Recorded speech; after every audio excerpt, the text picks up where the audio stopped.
Y entonces el Señor dice primero que a Él lo tenemos que acoger como niño y eso se cumple en la Eucaristía. Los sacerdotes tenemos que descubrir eso, porque pues la Eucaristía es totalmente dependiente. El sacerdote tiene que abrir el sagrario, tiene que sacar el copón, cuidar que no se desparrame, no se caiga, no sea maltratado. Cuando se expone al Santísimo en la custodia, yo les decía el domingo, esa es una exposición. Es decir, nosotros exponemos al Señor a la indiferencia de la gente. Exponemos al Señor a que no se le adore, a que se le ignore. Y entonces exponer al Señor, si uno no está bien dispuesto, es exponer al niño, como sacar al niño, diríamos, al frío, sin abrigo, sin cuidados, sin adoradores. Y claro, yo cuando convierto mi vida de fe en una oración que no es adoración y que no es cuidado, yo no puedo crecer como discípulo. No voy a dejar que el Señor me enseñe, me forme. Y entonces yo voy a buscar al Señor por interés. Y la vida pública de Jesús tiene por eso dos etapas. La etapa de Galilea, donde abundan los milagros, y la etapa de Jerusalén, donde ya no hay tantos milagros, pero se produce el milagro de los milagros, que va a ser su Pascua, precedida sacramentalmente por la Eucaristía. Para que nosotros nos demos cuenta que tenemos que pasar de la primera etapa a la segunda etapa. Pero si yo creo que ya vencí el pecado, si no me doy cuenta de esos pliegues que tiene mi alma espiritual, y no me doy cuenta de los efectos que tiene sobre mi vida de fe, los pecados que se van a esconder, yo voy a creer que ya estoy convertido y que ya conozco al Señor y no voy a poder crecer. Entonces, San Pío descubrió eso. San Pío tenía estigmas visibles, pero nosotros también tenemos estigmas no visibles, porque nosotros desde el bautismo ya hemos muerto, ya estamos crucificados con Cristo y hemos sido resucitados con Cristo a esta vida nueva, pero eso mantiene las heridas, igual que Cristo glorificado. Pero claro, como nosotros no vemos los estigmas, ni los nuestros, ni los de los demás bautizados, creemos que no los tienen. Y no los vemos porque justamente los pecados nos enceguecen, nos hacen sordos, nos paralizan, nos llenan de lepra. Y entonces entender la dinámica de cómo el pecado destruye nuestra vida nueva es entender cómo afecta las virtudes teologales, cómo afecta las virtudes humanas y cómo afecta nuestra vida de relación. Y justamente cuando nosotros hacemos oración es para consolidar, crecer en nuestra respuesta en relación a Dios como una relación como hijos de Dios. Y los pecados, el demonio lo que va a evitar es que eso ocurra. Y entonces el demonio puede hacer que nosotros hagamos oración, pero una oración que no nos haga crecer espiritualmente, sino al contrario, nos llene de soberbia y de orgullo y creamos que somos mejores que los demás. San Pío, durante cerca de 30 años, le prohibieron celebrar la Eucaristía públicamente. En este último año, diríamos, que ha pasado, muchos clérigos han tenido por lo menos un año de una pena similar, celebrar sin pueblo. Claro, cuando las personas no son sacerdotes, no saben lo que eso significa, pero celebrar sin pueblo es un camino de purificación, Porque celebrar sin pueblo tiene dos posibilidades. O la persona cuida de la Eucaristía como un niño, o la persona lo maltrata, abusa de la Eucaristía. Y por eso es que, para que nosotros no tengamos una relación abusiva con el Señor en la Eucaristía, nosotros también tenemos que ser como niños. Yo le decía ahora a las personas en la misa que celebré que la mejor oración de todas las criaturas humanas, de cada uno de nosotros, la hemos tenido cuando hemos sido niños, pero muchas veces ya hemos olvidado cómo era esa oración. Yo recuerdo mucho cuando estaba en otra parroquia que tenía un colegio parroquial, que tenía inicial, y teníamos la capilla del Santísimo. A las profesoras de inicial iban con los niños de inicial a hacer oración ante el Santísimo. Y me llamaba profundamente la atención la diferencia radical entre la oración que hacían los niños de inicial, los niños de transición, los niños de primaria y los niños de secundaria, o los jóvenes de secundaria.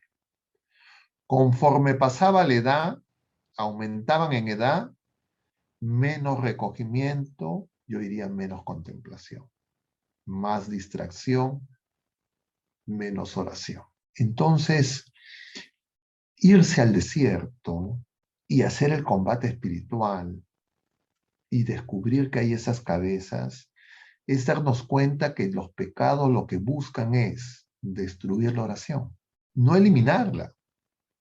Incluso pueden aumentar la oración, incluso la gente puede hacer más oración, pero una oración que no conecta con el Señor. Porque la oración como la del fariseo, a diferencia de la oración del publicano, o es una oración que no es como la oración de Jesús en Getsemaní, ni es como la oración de Jesús en el desierto.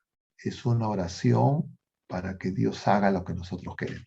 Y yo tengo que descubrir en mi oración, en lo que le pido al Señor, mis pecados. Porque tal vez cuando me examino con los mandamientos, cuando hago mi examen de conciencia, los pecados se me pueden esconder en los pliegues. Pero cuando yo veo lo que le pido al Señor, si hago oración, ahí me puedo dar cuenta. Si lo busco por interés, como ocurrió en el ministerio público de Jesús en Galilea, claro, porque la otra es que lo busque como en Jerusalén, que es para matar.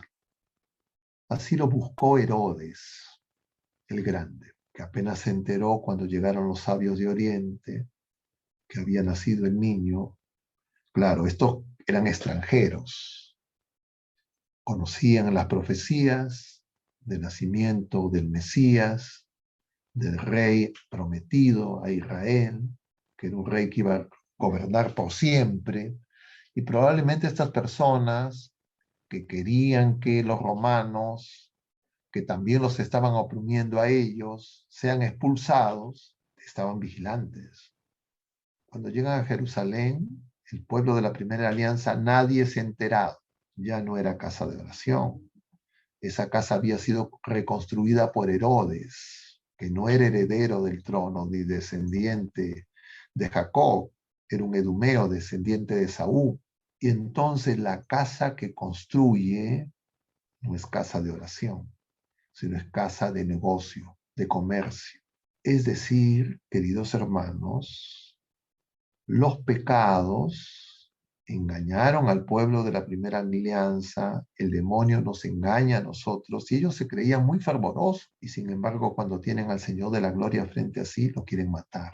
Lo mismo que quiso hacer Herodes el Grande, lo hicieron en tiempos de Herodes, el que hoy justamente es mencionado, el que mató a Juan Bautista y que el Evangelio según San Lucas dice que Pilato lo envió. Y entonces cuando Jesús está frente a Herodes, Herodes lo que quería es que Jesús haga milagros y que Jesús le diga algo. Jesús no hizo ningún milagro ni le dijo nada. Es decir, Herodes no hizo oración. Y entonces nos damos cuenta por qué Herodes no hizo oración, porque Herodes en realidad no quería que Jesús reine. Los pecados capitales, en una palabra, lo que nos muestran es que nosotros queremos ocupar y ser cabeza en lugar de Jesucristo. de distintas maneras y con distintas triquiñuelas. Y entonces yo me tengo que dar cuenta del desastre que se produce en mi vida de fe, en mi vida de oración y en mi acercamiento y en mi relación con Jesucristo y en especial con la Eucaristía. Si nosotros vemos ahora lo que está pasando en la iglesia en relación a la Eucaristía, no nos debería de llamar la atención, porque es consecuencia de la tibieza en la que estamos viviendo. Es decir, nuestra oración se está haciendo estéril porque el demonio nos está engañando y el Señor quiere salvar.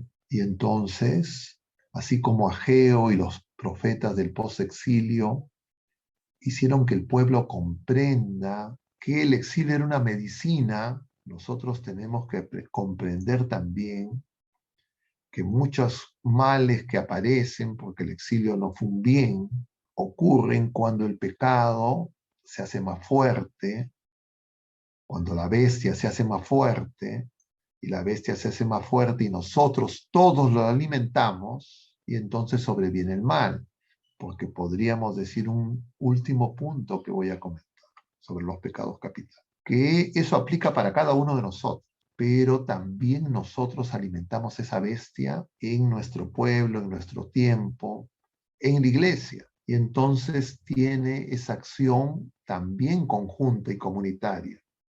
Y las consecuencias se agravan. Entonces, cuando queremos examinar las circunstancias, el otro día me decían, bueno, hay que estudiar la realidad, querían que comente sobre las familias y la realidad de las familias. Y entonces nosotros podríamos quedarnos describiendo los problemas, las dificultades, los males que afectan a la familia. Pero si no entendemos cuál es la causa de esos males y cómo el Señor quiere que nosotros venzamos en esa lucha espiritual y nosotros no nos enriquecemos en ese combate con la enseñanza de los que nos han precedido en la fe y no comprendemos cómo una y otra vez generaciones de generaciones de hermanos nuestros han sido y somos engañados, entonces vamos a seguir engañados y vamos a creer que el problema es de los demás.